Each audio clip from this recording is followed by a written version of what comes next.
Hello, David Zritsky for the Bond Experience. Welcome back. It had to happen. We're in the 10-year anniversary of Spectre, and I needed to find a debate partner, somebody that, well, without giving too much away, adores Spectre. Kyle Barbeau. Good to see you, my friend. Good to see you as well. How are you? I'm doing great. Happy 10th anniversary. Happy 10-year anniversary. It is like a national holiday. What is this paper? Is this I don't know. Is it suede? It's suede. I think It's the suede. fabric is suede because Yep. we're both wearing suede. Look, we're clearly decked out, as I don't think you would have it any other way, because we're here to talk about a movie that doesn't feel as far in the past as many. It's true. Spectre is still kind of in the recent memory. It is in the recent memory. And somebody said to me the other day, they said, you realize, of course, you're going to be talking about Spectre, and there's only been one Bond movie in between in the last 10 years. Does that feel weird? It is weird. Just going that amount of time without having a Bond film, and the most recent one being almost 5 years old, and the second most recent being 10 years old, is a really strange time for the James Bond series. It's true. And listen, we could poke the bear and talk about that. This is not the video that says, oh, what's going on with the future? By the way, We'll get to that later. Wrist check. What you wearing? Of course. What? So it's suede and NATO straps. That's right. For 10th anniversary. We're twinning. And I've got the N. Peel cashmere, and you've got the... I've got the Orlebar Brown Giles top and the matchless suede jacket, which is one of my favorite pieces from this movie. It is. That's one of my favorite pieces as well. So we came themed. Let's start to break down the movie, and I want to start with kind of the bigger feelings and emotions around it, because I dare say what people are going to be observing is that we have different levels of appreciation of this film. How did you feel about this film right out of the gate? Right out of the gate, I was super enthusiastic about this film. I loved it so much, I came out of there and said, that's the best Daniel Craig movie of them all. It's if not the best Bond film since Casino Royale, it might even be the best Bond film since The World Is Not Enough. That's how much I loved it at the time. I've tempered that enthusiasm with time and multiple viewings, but I came out of the gate hot on this one. And that happens whenever we see a Bond film, whether it's Die Another Day or No Time to Die. A lot of people will come out of there because of the pomp and circumstance of a premiere or some other event, or just the fact that we have a new Bond film. In what environment did you see Spectre the first time? I saw Spectre the very first showing that I could get at my local IMAX. I went with some family and some friends. I took my sister, I took my best friend. Yeah. We had a nice dinner, went to see the new Bond movie, Nice. and we all came away happy. And my sister had the best quote about it. Halfway through, during the car chase, she just turns to me and goes, "A James Bond movie. What a concept." Wow, that car chase too. Yeah. Oh, we'll talk about that. We won't get too far ahead. All right, so I saw it. It wasn't at the official premiere. It was at the Odeon Theatre, but it was in London with a bunch of friends. It was kind of an interesting circumstance. I was with some friends. I had received premiere tickets. They hadn't, or I thought they hadn't. But they actually had, but they didn't think I had. So we both said, let's not go to the premiere, thinking we're doing each other a favor. And then afterwards, we're sitting at a bar and we're like, you had premiere tickets? I had premiere tickets. We're like knocking each other in that. But I really liked it.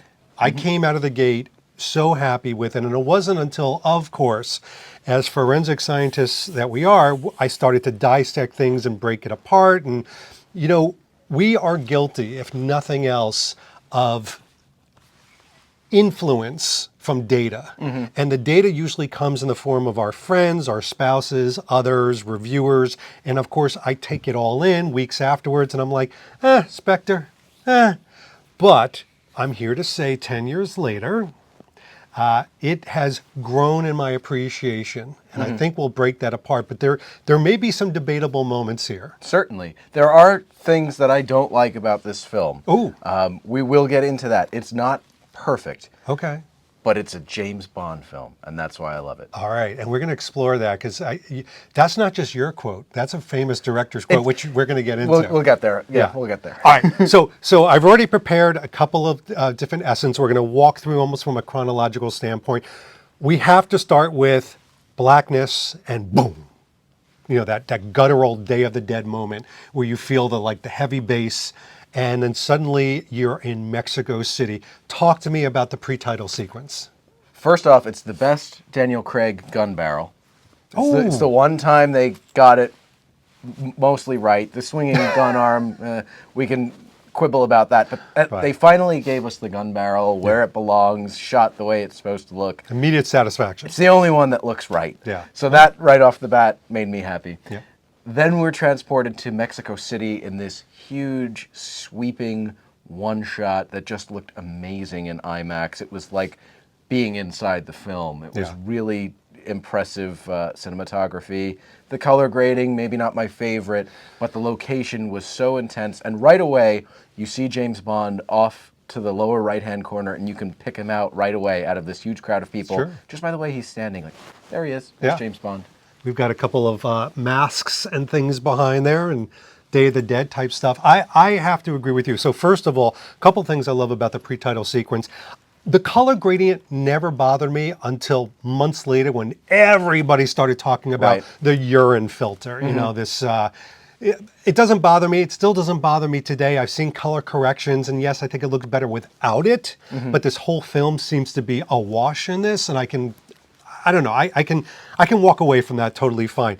I love the fact that in a Bond film, when you drop Bond into a cultural moment, in a disguise, canoodling with a woman in one shot that is, as you say, sweeping with color and sight and sound, and he does something incredibly Bondian, like he gets changed in, I don't know what it is, like 4.8 seconds in front of a woman. I get ready. Yeah. I mean, he turns from the skeleton costume into his amazing Tom Ford suit, and he looks the money. I mean, you and I both bought this suit. We did. Because this is, I'm going to say it, and I'll probably say it quite a few times in this discussion of this movie, this is Bond, badass Bond at his best. I completely agree. One of the things that I love about this film so much is this is James Bond as a predator. Oh. And if you read any of the continuation novels, Predator is his code name in the John Gardner books and in the Raymond Benson books. And that's the Bond I like. I like Bond on the hunt. I like Predator James Bond at the top of his game, an effective operator, somebody who's tracking down the villains, doesn't need his hand held. He's not wallowing in self-pity. He's just operating and moving forward. And in Spectre, we have that. I love that description. You're right. And even the way he takes out kind of that gadget gun, the way he's walking across the rooftop, I've always said that Connery and Craig really have captured incredibly well that panther-like walk. And you talking about a predator, that kind of saunter that he has, and then he flips it out, and he's glib. Things are exploding around him. Some people ding this pre-title sequence because of the helicopter fight. It's got the woo. It's almost like slide whistle moment. And I like that. That's one of the things that I like. I like those little things in a James Bond movie. That's what separate Bond movies from just run-of-the-mill action films. And I'm going to talk about things that have grown on me. So when Bond falls down and he hits the couch and he kind of does that whole almost like that Brosnan tie straightening type moment, I actually have grown to love that because they're now again, after a very serious Casino Royale, an incredibly serious Quantum of Solace, they're having fun. That's another reason why I like this film. This is a little bit more on the humorous side. It's certainly not as humorous as some of the Roger Moore or even some of the Pierce Brosnan movies, but they're having a good time this time. Yes. Daniel Craig is a little bit more loose. He's a little bit funnier. They don't mind throwing in those little comical moments that make Bond movies special. And I think there was even an interview where Daniel Craig says, Diphthong, says, yes, we threw in some more humor into this one because it can be a very serious movie. I mean, look, there's suicide in this movie. There's, people dating dead men's daughters. I mean, there's some very serious tones and themes. You've got to have a palate cleanser. Now, the pre-title sequence happens, flies off, and then the song starts. We've got to talk about Sam Smith's song. What's your impressions of it? It's okay. Oh. I don't mind it. I do think it's better with a female singer. I think when Carrie from Cue the Music does it, Yeah. it's a home run. Good point. I am getting tired of the sad James Bond songs. We've had a lot of sad Bond songs. Yeah. I don't need to cry anymore during a James Bond title song. I want to hear some guitars. Yeah. Let's get some Rock. Let's get some rock music back Yeah. into Bond songs. So it's not my favorite. I don't ding it, but where it fits in the pantheon of Bond songs is kind of low. Yeah, it is very ballady. I despise it. Not even dislike it. I despise it. And this is one that I really had to think as a grown on me.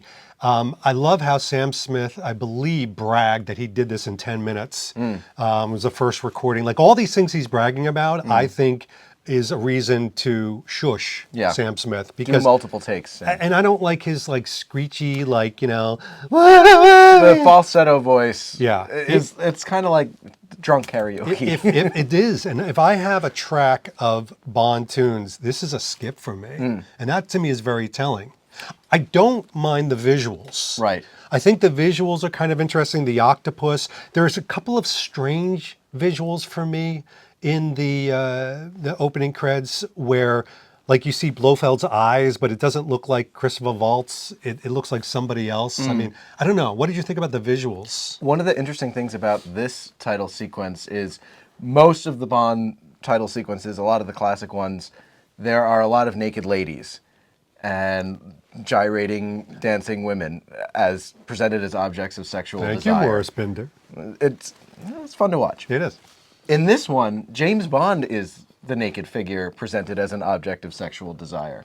We've never seen that before. Yeah. It's interesting, and fine. it's playing up to Daniel Craig's physicality, and I don't think that's a bad thing. It's not a bad thing. I don't find it terrible. I mean, it's like, it's fine. It's, it's not my favorite one, and it's not harmful to me either. Right. So we get done with that. And by the way, we're not going to go scene by scene. We're going to break this down because this will be an 8-hour video. I want to really break this down first with this storyline, because really after the pre-title sequence, and I like that the pre-title sequence is not kind of a mission that doesn't connect back to the film. I actually like that it pushes the story along. M and Bond, I think, are, they got that cantankerous type of back and forth going. But let's talk about the story and plot overall. How do you feel about it? Is it solid? It's not one of the film's strengths. Talk to me. Unfortunately. Okay. First off, after the conclusion of Skyfall, we see James Bond and Mallory M having a very trusting, good relationship. Yeah. So to start them off at adversity to each other, not my favorite story idea. I like it when Bond is M's most trusted operator. Yeah. Having said that, what Bond does in this film is he proves that he is the best operator in the Secret Service. There are some plot elements to this film that I don't like, and we'll get to those as we continue to discuss. But from a storyline point of view, I like it. Uncover this shadowy organization that is manipulating global events and causing major terror attacks around the world. I like that. That's a Thunderball kind of story. That's a James Bond global threat, ascertain what the threat is and neutralize it. That's what I like in a Bond film. I would agree. I actually, and this is, again, I'm going to point out the areas that have grown on me. I think when I take in any Bond film for the first time, because I'm a man-child, I think about it almost like porn, in the sense that it's individual shots and moments. I can't edit that out. I'm just going to keep that in there. All right. But in the sense that it's like, oh, I like that scene. I like that scene. I like that moment. And then I can sit back and go, how do they connect together? I do think this film, to your point, connects well. Where I think it falls down from a plot standpoint is it jumps the shark at some point. Like the way they introduce Blofeld, I think is extremely effective. Yes. I'm scared. They're scared. I am The director does such a great job making me feel like I'm a part of the Spectre organization, where I'm feeling it in my stomach, like, oh gosh, please don't say the wrong thing in front of this guy. And then when Hinx, kills the would-be assassin that wants to go after, Mr. White, like to me, I'm like feeling every moment. Yes. When they reintroduce Blofeld later, that's not paid off. I completely agree. They build up Blofeld and how serious and how scary he is with very, very little payoff. Yeah. That's a disappointment. And I also think that it was kind of insulting to tell the audience that they've cast Colonel Hans Landa in a James Bond film called Spectre and told us that he's not Blofeld, he's not Blofeld, he's not Blofeld. Haha, fooled you, he's Blofeld. I think that was a miss. I think if they would have advertised it right from the outset, and Christoph Waltz as Ernst Stavro Blofeld, Bond fans would have gone crazy. I agree. I'm going to say something very controversial, and you can feel free to disagree. In fact, please do. I did not like Christoph Waltz's contribution to how he played Blofeld in the last third of this film. And what I mean by that is when they get to the desert lair, there's so much intimidation. Like, I'm like, oh gosh, what are they encountering in the little moments in their rooms, and Bond and Madeline are set up. And then they introduce him as this kind of impish, like nana guy. Yes. Like, you could touch it. You could touch it if you want. And information is everything. And, James, it was me. It's like, I don't know. I don't like that portrayal, as opposed to when he's sitting at the boardroom table and he has this economy of movement and word and he's intimidating. It's like two different characters. I completely agree. People are afraid of Blofeld in that Spectre meeting, as they should be. Go back and watch Thunderball. Go back and watch From Russia with Love. Blofeld, all of his minions are afraid of him, and they should be, and that should be how he's presented. By the time we get to the desert, I'm not afraid of this guy. Yeah. It's almost like, and I don't know if anybody's ever talked about this. To me, it's a tale of two Blofelds. You've got the intimidating corporate one, and I see him again. I see him again at the end of the movie when Bond's wearing this outfit and he's behind the glass with the eye. Yes. It's almost like he's got an economy of movements. He goes, and he does the little thing. That's the Blofeld from the corporate table. Yeah, but I agree. In between and on the bridge and in the helicopter when he's panicking, it's like, no. Yeah. That's not the bigger, larger than life guy that can rule the world. I don't find that he is really that much of a threat to James Bond, other than in the torture scene and the Spectre meeting scene. That's true. And even in the torture scene, it's like, I was just recently watching this with Danielle in preparation to go to Sold in Austria, because we wanted to see all the Sold in Austria things. And I said, but honey, there's a penalty to doing this. And the penalty is we're going to watch the whole movie, because I have to prepare for my debate with Kyle. So we watched the whole thing. And she even said, like, the torture scene is a bit torturous for the viewer, because it seems to just go on and on. Like, there's three different versions of things going to his head. And you don't feel like Bond is really in any danger. And that's Right. a problem from a plot point of, like, during the car chase, I don't feel Bond's in danger. In the airplane, I don't feel Bond's in danger. At the end of the movie, Bond's really not in danger. Madeline is. It's true. But Bond's not. The threats to James Bond in this are not as high as they are in some of the other Craig films. But we haven't talked about Hinx. That's James Bond's physical match and then some in this film. He's getting his butt kicked by Hinx. And that's, I like the big hulking henchmen, the odd jobs, the Jaws characters. A fight on a train is a very James Bondy thing to do. I mean, this really harkens back to the great fight between either Red Grant and Bond or Jaws and Bond on a train. He's taking on this intimidating henchman who is his match. I'm gonna blow you away. All right. And tell you that my second favorite character portrayal, next to James Bond, because I think Craig did a great job in this film, and we're going to talk about him last. Hinx is my second favorite of them all. Completely bar agree. none. And it's for the reasons you said, but I'll tell you what, every scene that Hinx is in, he's an effectively intimidating, consistent character. I think that the tete-a-tete the spy versus spy moments. Even I love this moment when they're in Austria and Hink looks out the window of the Land Rover and Bond looks out the airplane and the doors slide, and they kind of look at each other like, I respect what the hell this is going on. Yep. That spy versus spy moment is why I go to Bond films. Why I Agreed. do not get that in Bourne movies or Mission Impossible or Man from U.N.C.L.E. It's that henchman Bond type moment where you're like, this is good. And then when Hinx is dispatched, it's fully deserved and an amazing moment. And it's funny. It's funny, which it's allowed to be. Yes. It's a very Jaws-like moment. Make like you James said. Bond fun again. You should get red hats. that say Parish. Why is it got to be red? Don't get political in my No, channel. you're right. No politics. It can be blue. No blasters. No blasters. We'll make them purple. But the reality is that Hinx gets high regard. I would put Hinx, ready for this? I would put Hinx in any Bond film coming up. If they had Hinx return, which they never would. But they should. But he is like, I'm sorry, a henchman in Bond films should be like Wile E. Coyote. Yes. He agreed. gets whacked, he gets destroyed. I mean, the whole thing where the finger moves, after the plane crash, and you're like, he's going to be back. Like, that's why you go to a Bond film. He is the Jaws of the Daniel Craig era. He's the Jaws. And I like that. That's what makes Bond fun. But do we have a Vesper Lynn or Tracy type individual with Madeline Swan? We got to talk about the Bond girl. I like Madeline Swan. I Okay. think she gives a better performance in No Time to Die than she does in Spectre.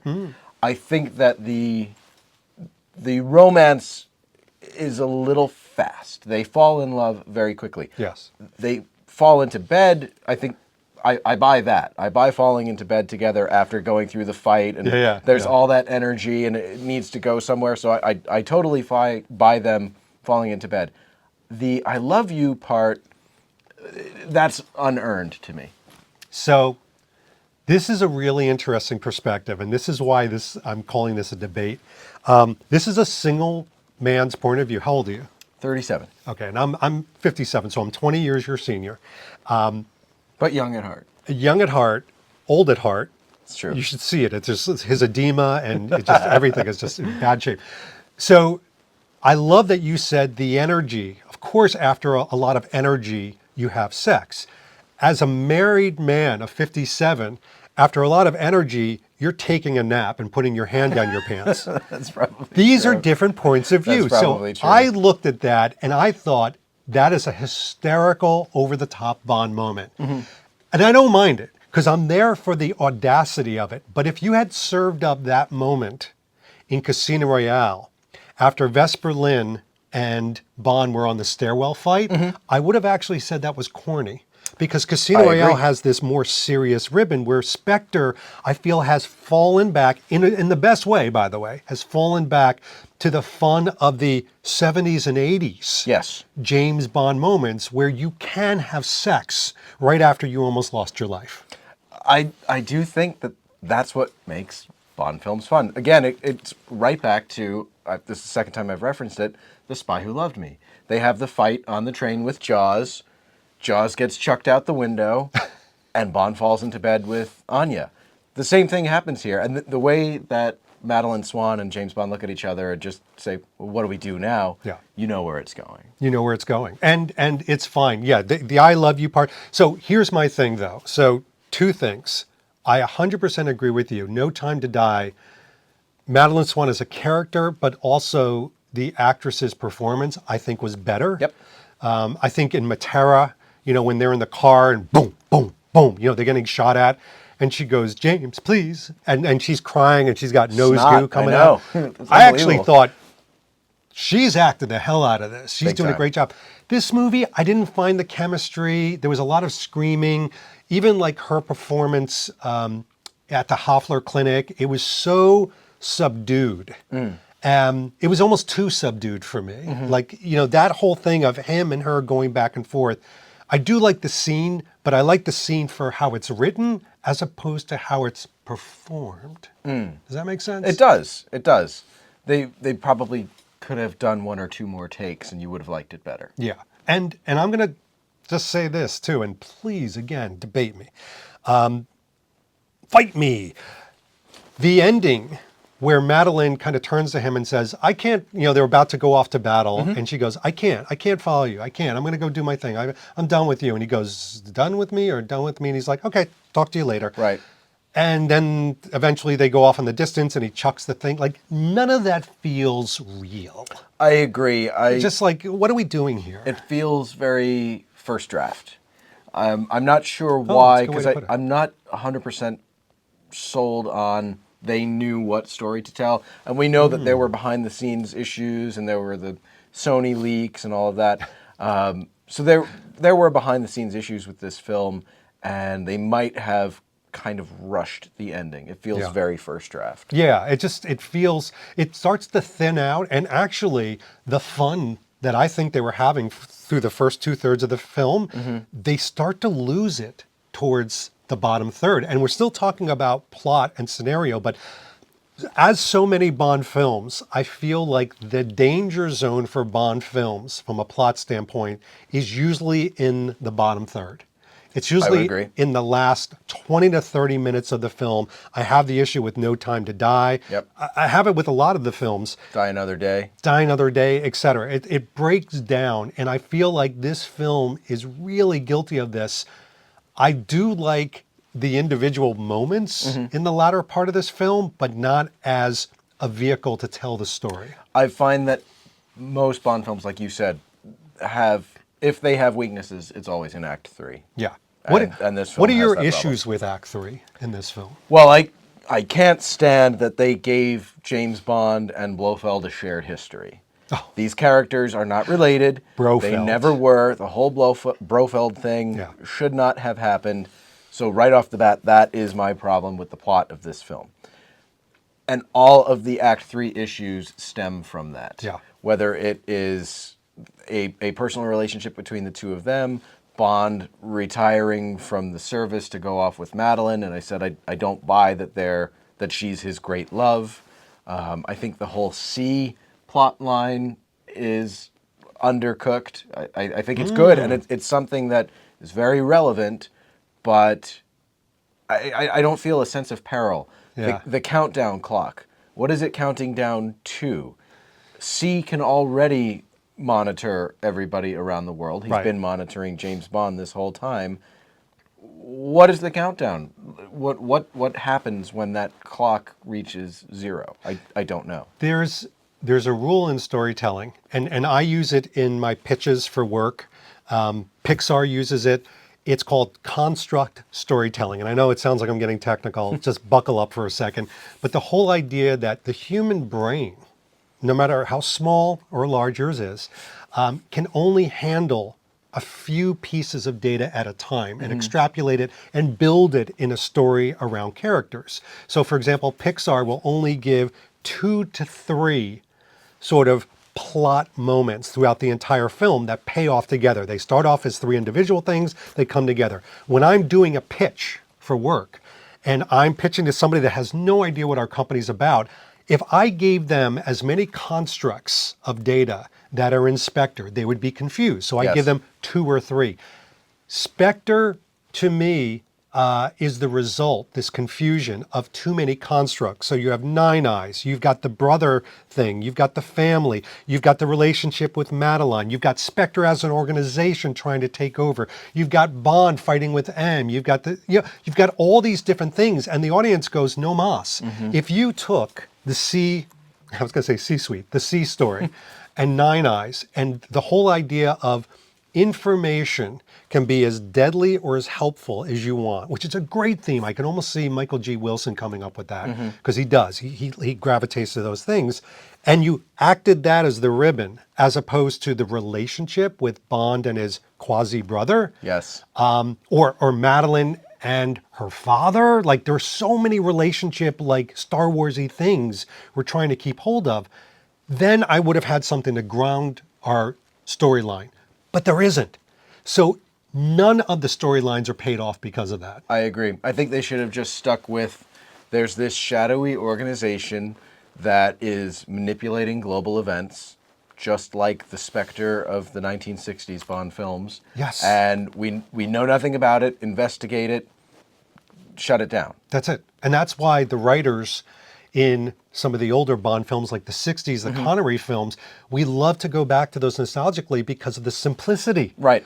And people are like, it's such a simple plot. Like, the guy wants to take over the world. It's like, And that's all we need. that's all we need. Go back and watch Thunderball and show me where there are holes in that plot. It's simple, and that's why it works. Exactly. And I think this one suffers from that. Okay.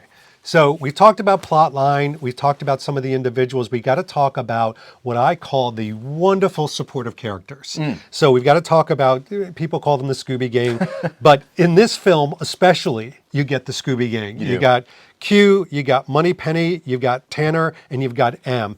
And boy, do they really group together like individual parts of the movie. I feel that we almost have a tale of two M's in this film also. Because it starts out his relationship with Bond is very adversarial. Yes. And by the end, Bond is the only person that M trusts. I wish they would have kept that relationship consistent throughout the whole film, that M trusts Bond throughout. Naomi Harris as Moneypenny, brilliant. I think she's one of the best Moneypennys we've ever had. Yeah. And I completely buy the Bond Moneypenny friendship.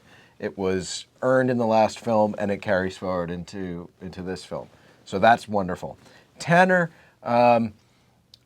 Tanner's always described in the Fleming books as Bond's best friend, the guy he plays golf with and has lunch with, and just they talk shop together and gripe about the boss.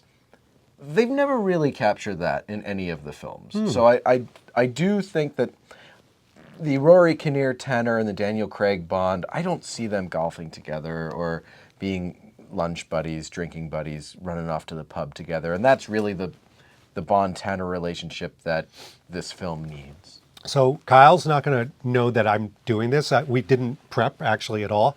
I want you to do something with the four that you just mentioned. Rank them in this film from the most effective and the most pleasing for you to watch as a character in order. All right. Moneypenny, absolutely. Yeah. Okay. Then I would go with Q, M, Tanner. Okay, perfect. Because I'm going to do the same thing. I agree with you. I think the M, there's a lot of inconsistencies, and I found this with No Time to Die, and I love his portrayal of M. Loved it in Skyfall, and I thought, now we're on a good tick. It's going to be almost like they did with, Judi Dench. Right. I was hoping, but unfortunately, the last two movies, it was an inconsistent writing. It wasn't inconsistent acting.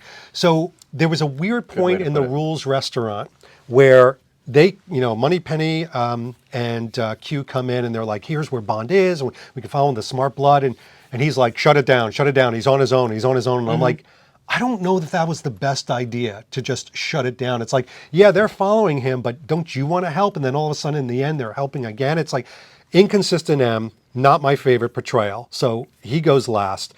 I liked the Tanner moments, but it's almost like Tanner was a nuisance to Bond. Right. In this, he's like, don't help me off the boat and this and that. And Tanner, this and that. A little bit of a nuisance, but I love Rory Kinnear. Yeah, he's a great actor. He's great Watch in this. Penny Dreadful. He's a phenomenal actor. The other thing is Rory, like I know his first name, Rory Kinnear doesn't feel like he needs to own the spotlight. He could become kind of a background character. Like when they're in the Q Branch scene with the watch and the car and stuff, he's kind of smiling in these little subtle moments. He acts the shit out of the role that he has. Now we got to come to Q. And by the way, I am ranking my people in order, so I'm doing this in order. Q is my second favorite because Q, I think he does an amazing job being Q in this. And I even like Q in the field. Kind of harkens back to some of the Timothy Dalton moments and stuff like License to Kill. Yep. I like that he's kind of like the fraidy cat. He's nervous, but something, duty and Bond. And I even liked Q in No Time to Die. As much as I batter that film, I liked Q's portrayal and what he does, showing up in his pajamas. I just like it. But Naomi Harris, what I loved about this film in particular for her, as opposed to Skyfall and certainly No Time to Die, is I get a sense of who she is. And showing her, There's a guy in her apartment. She's looking through the refrigerator. She's helping Bond. And then she's in the field again with Bond later on. She's helping with information. And she doesn't need to be this like kind of failed agent. I loved it. I agree. I thought she was amazing in it. I So think she gets this my is number one. Her best performance as Moneypenny is Yeah. in this film. Yeah, so for those playing along, Hinx is my number 2 favorite character. Naomi Harris is number 3, and then everybody else peters down after that. Yeah. Blofeld towards the bottom. C even below that. Guess what? It's that time in the video, 35 minutes in, where we got to talk about James Bond himself. Talk to me about your feelings of Craig's portrayal in this film of Bond. This is the only one where he gets it right. Oh! This is the one where he plays James Bond in quotation marks and not some guy who happens to be named James Bond. This is the only one where he does that. Now in Casino Royale, I understand where they went with the story, and I love Casino Royale. It's one of my favorite films of all time. He's a rookie. He's an untested guy. He hasn't become James Bond yet. It's Batman Begins, all of that. It's wonderful. I love Casino Royale. Now he's fully fledged, fleshed out James Bond, the man who's the Predator, the best operator, the top agent in the 00 section. This is the only time I see that. You don't think they got that in Quantum? In Quantum, I find he's a little bit too Jason Bourne, action man. I know that you like that he has an economy of words, and he's. This is your opinion. I find him in Quantum to be very grunty, very like. So he's too much of a thug? Very sneering. Too blunt of an instrument. Yes, he doesn't. He's not having the fun. Yeah. You know, the quips after he kills somebody aren't there. You know, when he stabs Slate. I will say you're right in the sense that he's not that suave, debonair secret agent. Yes. He's more of an assassin Agreed. in that film. But what about Skyfall? Skyfall, I don't love the I'm too old for this thing, and I find that I'm getting too old for this shit. He's in a lot of self-doubt in Skyfall, and he's finding himself all over again, and once again we have to see him learn how to become James Bond. In Spectre, he is James Bond. Yeah. So, okay. Talk to me about Daniel Craig's portrayal. I know you love him as Bond, as the character. How about him in furthering the story along? As a vehicle to do that. One of the things that this film does is it tracks Bond as he's unraveling the mystery. So he is kind of what's furthering the story along. A lot of the story developments that happen when Bond is not on the screen, I don't really care about. I'm not as involved in the C plot line, and I know it's there to give Rafe Fiennes. Let's call the whole thing off. It's there to give him something to do and give him a challenge because he's a wonderful actor and he's an important part of the MI6 crew. But I'm not as invested in that story. So it is only James Bond moving the story forward for me. I would agree with some points, but I think we got a debate here. Okay. And in the sense that I do like his portrayal from beginning to end, by the way. Even the ending from a plot standpoint I've got issues with, from a story, pacing, all these other things. But his acting is consistent throughout. His is consistent. Yep. And this is what I like versus his acting, and this is why it's grown in appreciation with No Time to Die. I've said this many times before if you've watched my channel. I feel like No Time to Die, I'm getting Daniel Craig, then James Bond. Yes. Then a James Bond from Casino Royale, then a James Bond from some other movie, and then hold on a second, wait, who's who? This is a consistent portrayal. I agree, he's suave, he's debonair, he's the fun James Bond. Yes. I will say that's the thing that I compare against Quantum. I believe that I used to say I like the Quantum Craig better than the Spectre Craig. My view has changed. Not that I like the Spectre one better, but it's almost like Peking duck and Russian caviar. I have different tastes, different times. If I want a Daniel Craig that's an assassin, bombastic, blunt instrument, I'll watch Quantum of Solace. If I want the fun, debonair, sort of Brosnan, Roger Moore type Daniel Craig film, I'm going to watch Spectre. Well, and you know my tastes are Brosnan and Moore. They're my favorite Bonds. Exactly. So it's not hard to believe why I would gravitate more towards the Spectre portrayal of Bond as opposed to the Quantum. I think he did a great job. And by the way, you get little moments of badass, I'll say economy of words, Daniel Craig, like you got in Quantum, for example, in the Hoffler Clinic, when he's like, well, that's the thing that doesn't look good on a phone. Yeah, that's pretty good, Daniel Craig. Yeah, it's all right. Almost wearing the outfit. But I mean, that pays it forward. But then you've got the suave, debonair, charming moments. Like he's using his charm like a weapon that he does not do, obviously, in Quantum. And I don't think he does it very well in Skyfall as agree. well. And certainly No Time to Die, it's like Dad Bond. So it's like Dad Bond? Is that a Right. thing?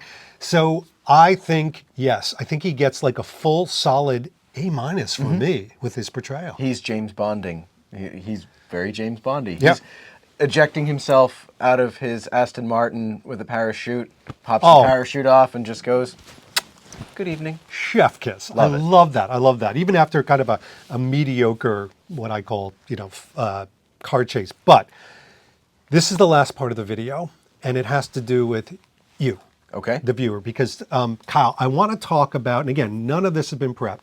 I want to talk about the public, the Bond fans, and even professionals' view and experience with Spectre, because we would be ignoring something very important in this 10-year anniversary, saying, oh, let's just talk about the film like nothing's ever happened.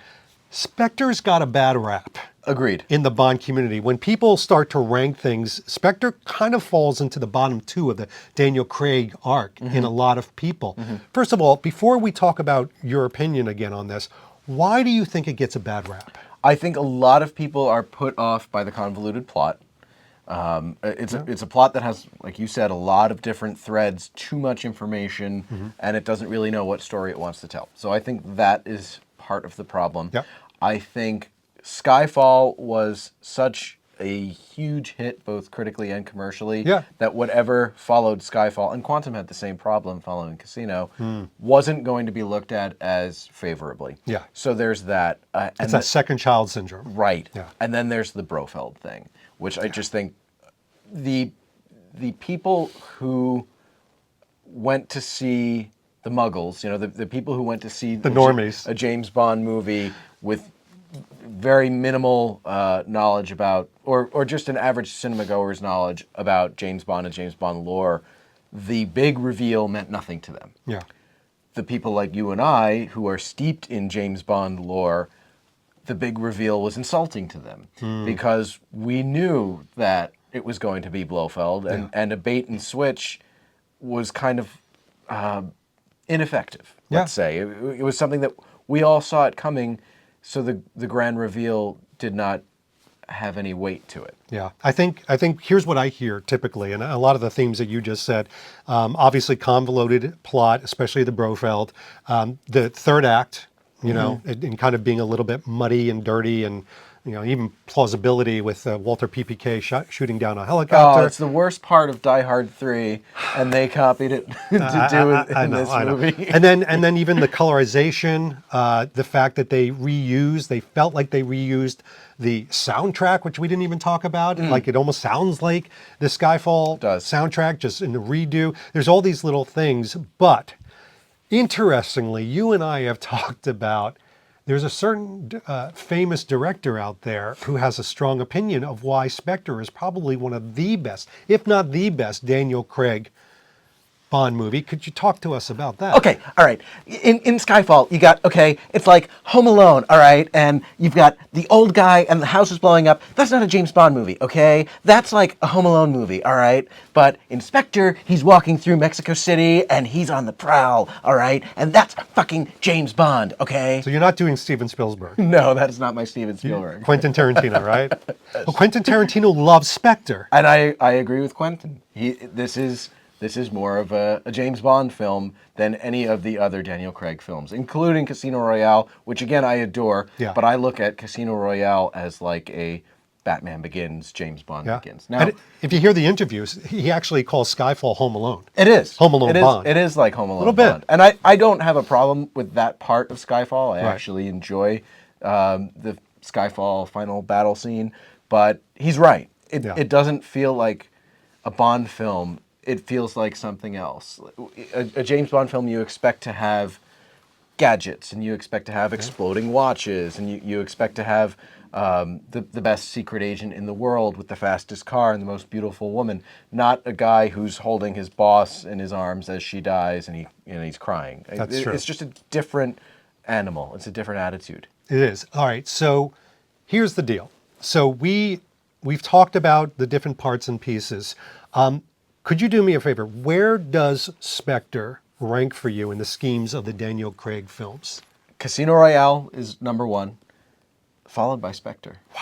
It's my second favorite Craig film. Okay. And then how does it fall after that?